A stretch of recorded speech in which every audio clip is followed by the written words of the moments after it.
Hey imaginary friend, let's talk about passive income. What is it? Why is it? Is it realistic? How to actually do it? Ideas, all that good stuff. I think this is going to be a bit of a long one, so grab yourself a drink, get comfy, and let's chat. Today I want to talk to you specifically about passive income ideas for creative people. So this is not going to be about drop shipping on Amazon or buying Bitcoin or I don't know what else all those online business guys talk about. This is not that. But if you're an artist, designer, writer, curator, blogger, or creative person of some type, and you're interested in the idea of building passive revenue, then you're in the right place. So what exactly is passive income? Basically, it's the concept of having a source or multiple sources of revenue that require minimal effort or maintenance to actually bring in money. So basically, it's the opposite of working a 9-to-5 job or working one-on-one with clients. And before I really get into it, the first thing that I want to say is that I don't really love the name passive income because I find it's just a little bit misleading. I think there's a lot of online marketers who really lean into the passive part and kind of promise you the ability to make hundreds of thousands of dollars while you sleep or while you're chilling out on the beach. And I'm not trying to say that that type of lifestyle is not possible or realistic. Of course it's possible. It's a reality for many, many people. But where I take issue with leaning so heavily into the passive part in terms of marketing the idea, the concept, is that it really plays on people's pain. People are tired, they're overworked, underpaid, they have no free time, they haven't taken a vacation in years, and they don't have control over their own schedule. And I know that pain personally because that was my reality for most of my adult life until I started my own business. So of course when these online gurus talk about making 6 figures working 4 hours a week, of course that sounds like a dream. And I think this concept of passive income, financial freedom, and making money in your sleep, that kind of thing has gained a lot of popularity specifically in the last few years because of the global panini and how the nature of work has completely shifted for so many people. We all know by now that Miss Corona resulted in a lot of people being unemployed, overworked, and feeling kind of trapped in their situation. And I think one of the most profound things that happened is that a lot of people started to realize that what they thought was so secure and safe was actually not. Jobs that people thought were stable and reliable completely disappeared. Millions of people were laid off. Even people that were already self-employed or freelancing struggled with their industry shifting and budgets shrinking and clients just not being able to pay their invoices. And for the lucky ones who did manage to keep their jobs during this time, there were suddenly all these new layers of stress, new expectations, smaller teams and more demands, constantly shifting priorities and just learning how to navigate this new world, all while knowing that they could be laid off suddenly or have their hours reduced at any moment. That is so stressful. So naturally, people are looking for some type of financial independence, some kind of backup plan, a safety net. And passive income, of course, comes along and seems like this perfect solution. But the thing is, while making thousands of dollars literally while you sleep or chill out on the beach is entirely possible, it's also incredibly difficult. It requires a lot of work up front. It requires time, skills, and knowledge that you might not already have. And really importantly, it requires a lot of mindset shifts, which people sometimes underestimate. A lot of people don't even think about the mindset work that is involved with starting this kind of venture, but in my opinion, that's the most important part. So with all that being said, I just want to be clear that when I share these passive income ideas, I'm not saying that the process will be fast or super easy. Any business venture is always going to require an investment, whether that's an investment of your time or money or effort. And honestly, usually it's a combination of all 3 of those things. Like most things in life, you get back what you put in. But if you're willing to put in the work, be patient, and be persistent, it can really be worth it to try out some passive income ideas. I can say from my own personal experience, it does feel really nice to wake up, check my emails, and see a bunch of sales notifications. And I love that it reinforces the idea that making money is not tied to your time and energy. It's tied to the value that you create. And as someone who is self-employed, there's a sense of security that comes from knowing I have flexibility if client work slows down or if I need to turn down a project. So whether you're a creative business owner, a freelancer, or a 9-to-5er, creating passive income streams can allow you to supplement your income and start working towards your bigger financial goals. So, okay, with all that being said, we're finally gonna get to the point where we can actually start talking about some ideas. After only like 10 minutes of introduction. Unless you just skipped ahead to this part, in which case, hey, you missed a lot of really good content there, but that's okay. Let's talk about some actual passive income ideas, specifically for creative people. I'm gonna divide this into 3 categories, okay? Products, education, and content. So let's start with products first, because I think this is some of the more obvious stuff. Pretty much everyone is very familiar with the concept of selling products online. It's not a radical concept, right?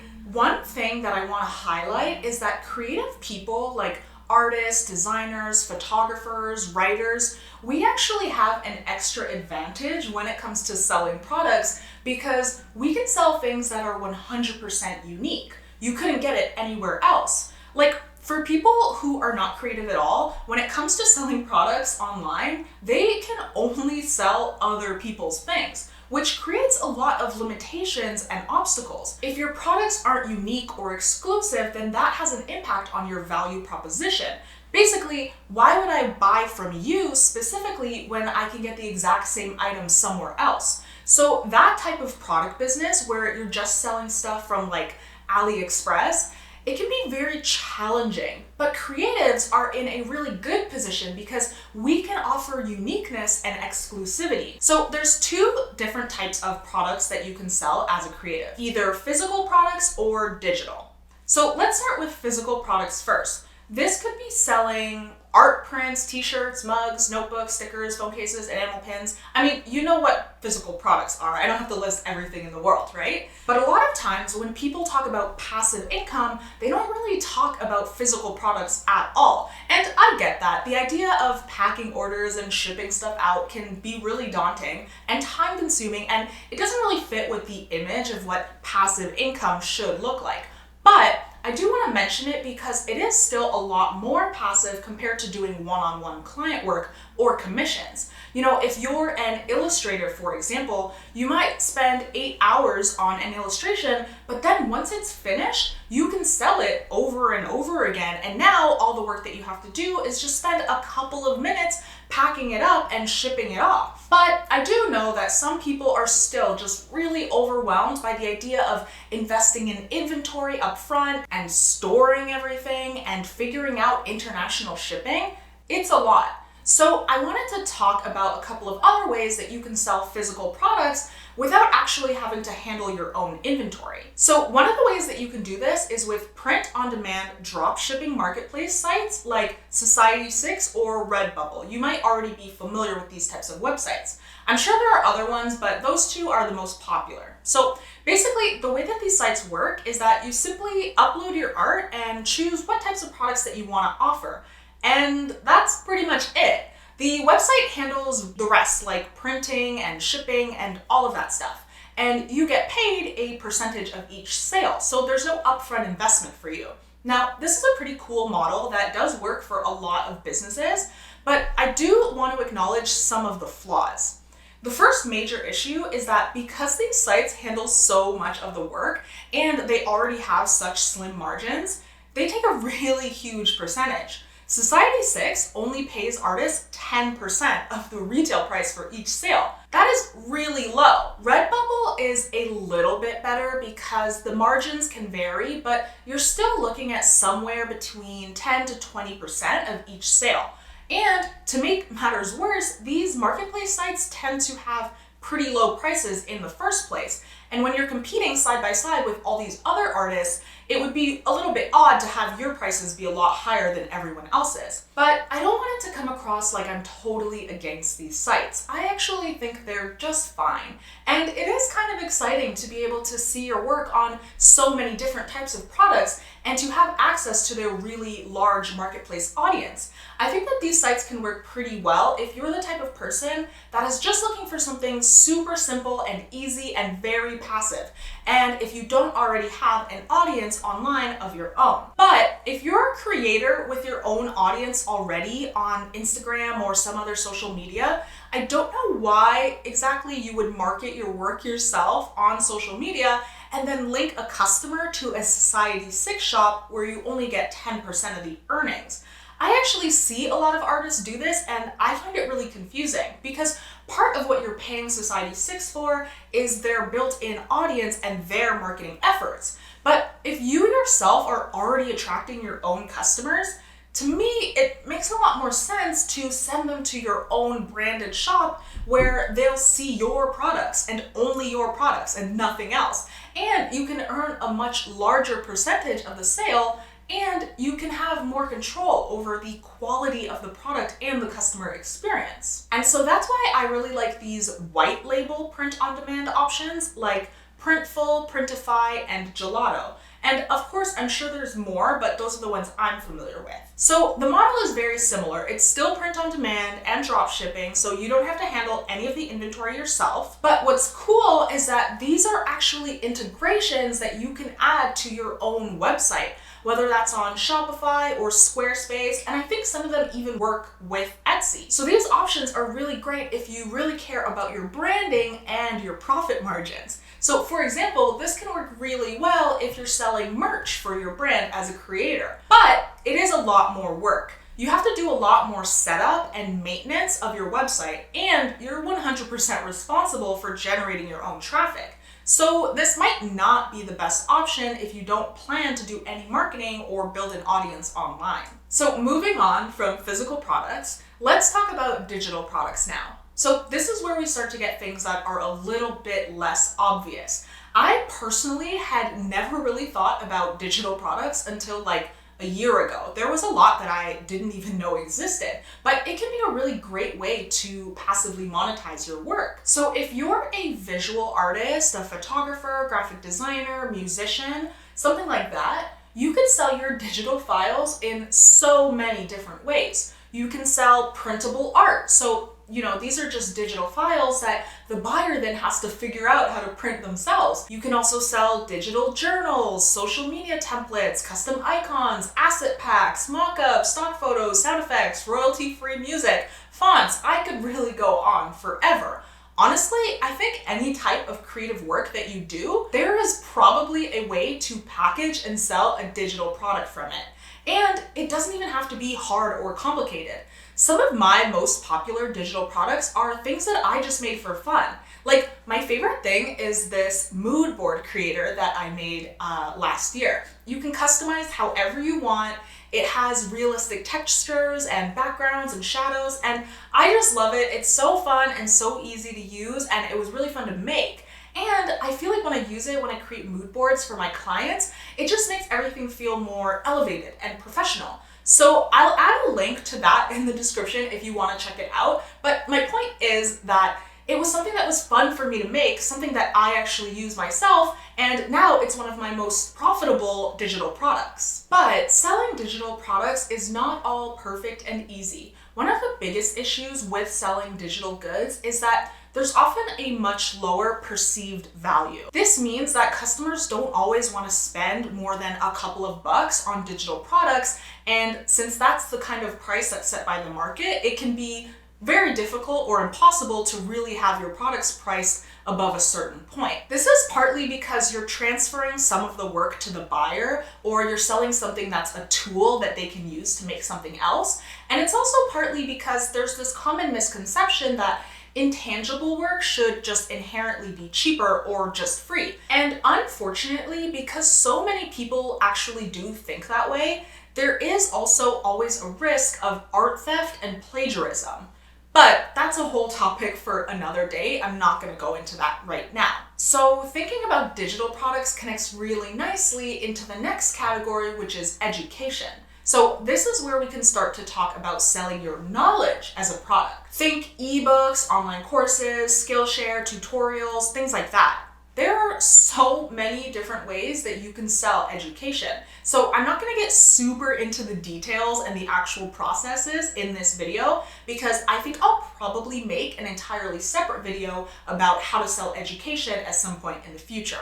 But I do want to say this is an option that can be very lucrative because education can have a much higher perceived value compared to some other digital products.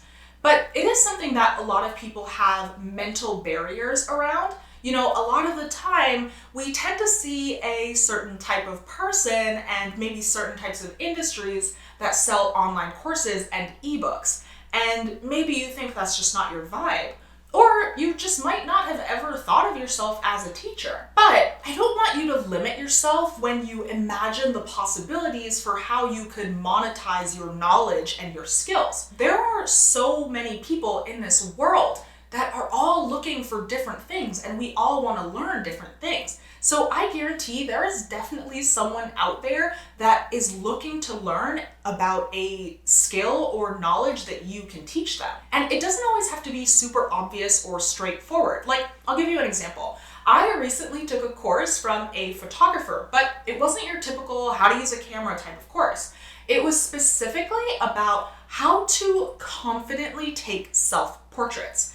It wasn't just focused on technical skills at all, but it was also about the psychology of building self-confidence.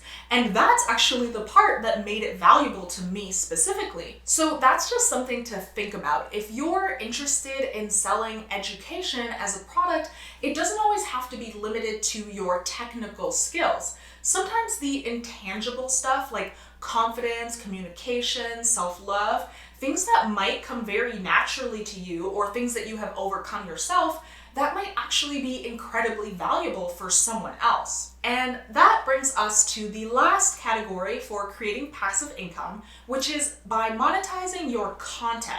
This one is pretty straightforward. You create content about whatever you like, and you start to build an audience and a community around that topic. So YouTube is probably one of the biggest platforms for this because once you reach a certain number of subscribers and watch hours, YouTube will actually pay content creators a portion of the ad revenue that is generated from each video. And personally, monetizing my YouTube channel is actually one of my big goals for this year. So if you like this video, I would really appreciate it if you hit that subscribe button so that you can help me reach my goal.